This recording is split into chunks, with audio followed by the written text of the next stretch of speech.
And आज का question है 8 नंबर, गेरिबाल्डी के कार्यों की चर्चा करें। तो गेरिबाल्डी जो है, गेरिबाल्डी के साथ साथ 3 और भी अच्छे शासक थे। सबसे पहले तो मेजनी आया था, इटली के एकीकरण में मेजनी। उसके बाद विक्टर एमेनुएल, वहाँ का मेजनी जब मेजनी को जब ये जो ऑस्ट्रिया का चांसलर मेटरनिख था वो मेजनी को कुचल दिया, वहाँ से मेजनी को भागना पड़ गया।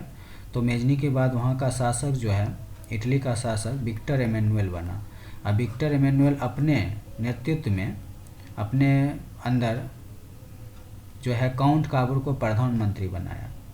काउंट काबूर के बाद गेरिबाल्डी आता है। तो ये सब का जो है अहम भूमिका इटली के एकीकरण में, महत्वपूर्ण भूमिका होता है इटली के एकीकरण में। तो गेरिबाल्डी का इटली के एकीकरण में महत्वपूर्ण योगदान था। वह पेशे से नाविक था। उसने नाविक और किसानों को एकजुट करके एक सेना तैयार किया और दक्षिणी इटली के 2 राज्यों को जीत लिया। उस समय जो था इटली का शासक कौन था? विक्टर एमेनुएल था।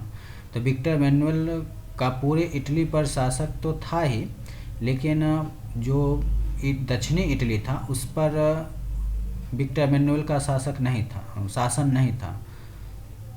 पूरे इटली का शासक होने का मतलब कि दक्षिणी, उत्तरी, मध्य इटली जो था, तो उस पर जो कुछ भागों पर विक्टर एमेनुएल का शासन था, लेकिन दक्षिणी इटली जो था, दक्षिणी इटली के भागों पर विक्टर एमेनुएल का शासन नहीं था।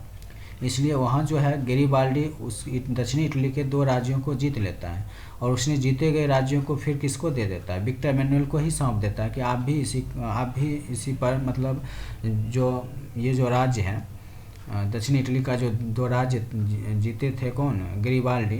तो वो भी विक्टर एमेनुएल को ही सौंप दिया, क्योंकि इनको शासन करने का इच्छा नहीं था। तो उसने अपनी सारी संपत्ति राष्ट्र को समर्पित कर दिया और एक साधारण किसान की भांति जीवन जीने लगा।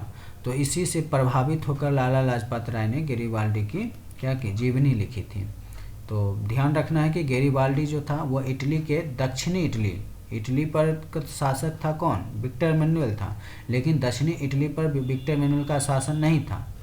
तो दक्षिणी इटली के जो था 2 राज्य को गेरिबाल्डी ने जीत लिया और बाद में फिर किसे दे दिया? विक्टर एमेनुएल को ही सौंप दिया कि आप भी के नेतृत्व में ये जो राज्य है इसका भी शासन चलेगा। तो उस विक्टर एमेनुएल को ही सौंप दिया गया और सारी संपत्ति भी दे दिया और ये किसान की भांति जीवन जीने लगा। अब चलते हैं आगे। क्वेश्चन जो है दीर्घोत्तरीय प्रश्न है, इम्पॉर्टेंट क्वेश्चन है, कई बार क्वेश्चन एग्जाम में पूछ लिए जाते हैं। इटली के एकीकरण में मेजनी, तो बताए थे मेजनी काबूर, जो विक्टर एमेनुएल ने किसे प्रधानमंत्री नियुक्त किया था? तो काउंट काबूर को। और गेरिबाल्डी के योगदान को बतावें। तो जैसा कि मेजनी है, मेजनी एक साहित्यकार था, योग्य सेनापति था, गणतांत्रिक विचारों का समर्थक था। पीछे हम अति लघुत्तरीय में भी ये क्वेश्चन पढ़े थे।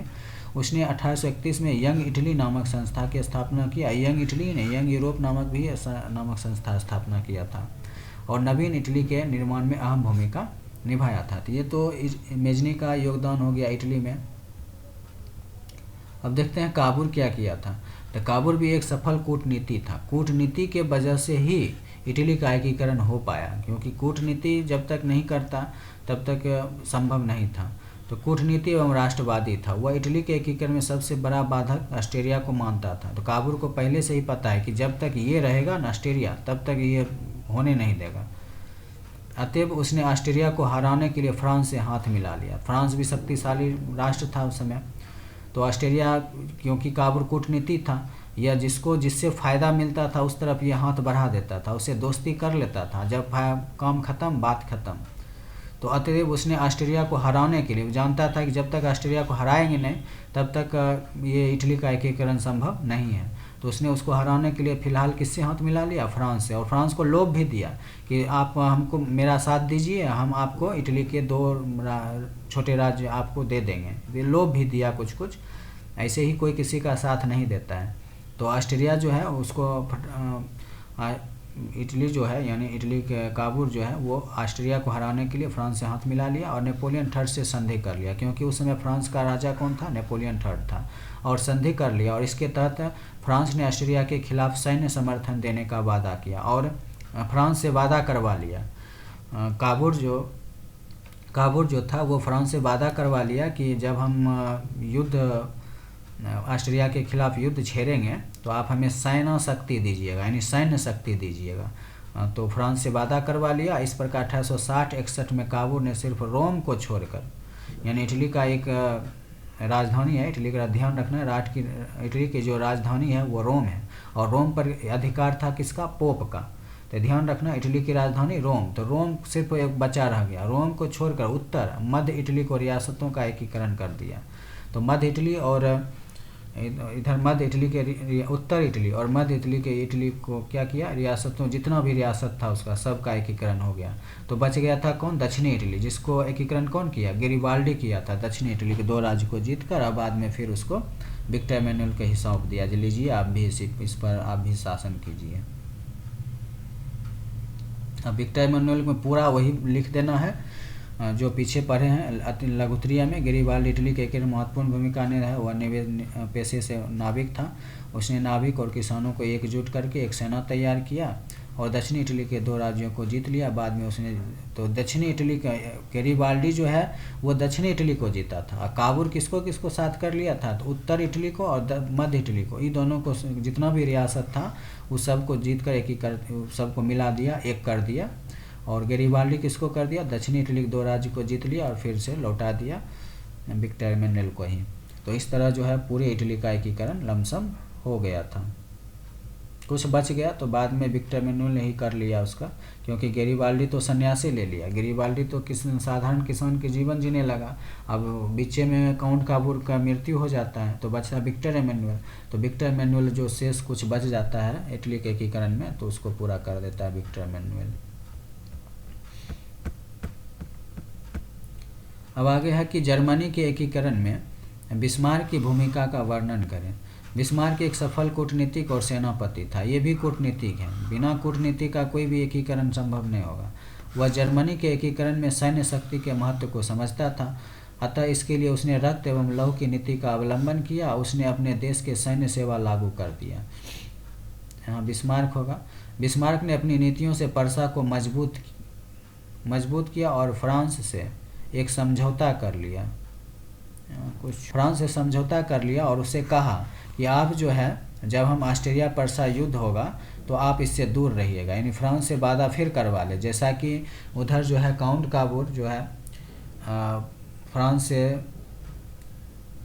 से वादा करवा लिया था कि आप हमें सैन्य शक्ति दीजिएगा, जब हम ऑस्ट्रिया के खिलाफ युद्ध करेंगे तो आप सैन्य शक्ति से मेरी मदद कीजिएगा। उसी तरह यहाँ जो है बिस्मार्क भी, ये भी कूटनीतिक है, ये भी फ्रांस से क्या कर लिया? एक समझौता करवा लिया कि जब ऑस्ट्रिया पर्सा का युद्ध होगा, पर्सा किसका भाग है? तो पर्सा जर्मनी का भाग है।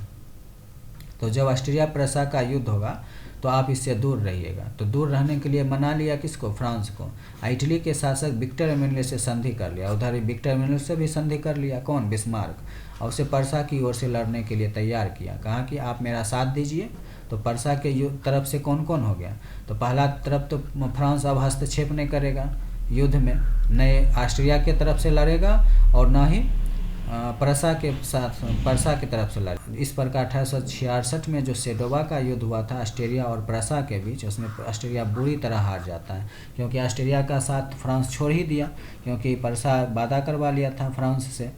तो फ्रांस तो दूर रहा युद्ध से, और इधर पर्सा के साथ कौन आ गया था? तो विक्टर एमेनुएल आ गया था। तो इस वजह से ऑस्ट्रिया अकेला पड़ गया और यह ऑस्ट्रिया पर्सा युद्ध में पर्सा जीत जाता है।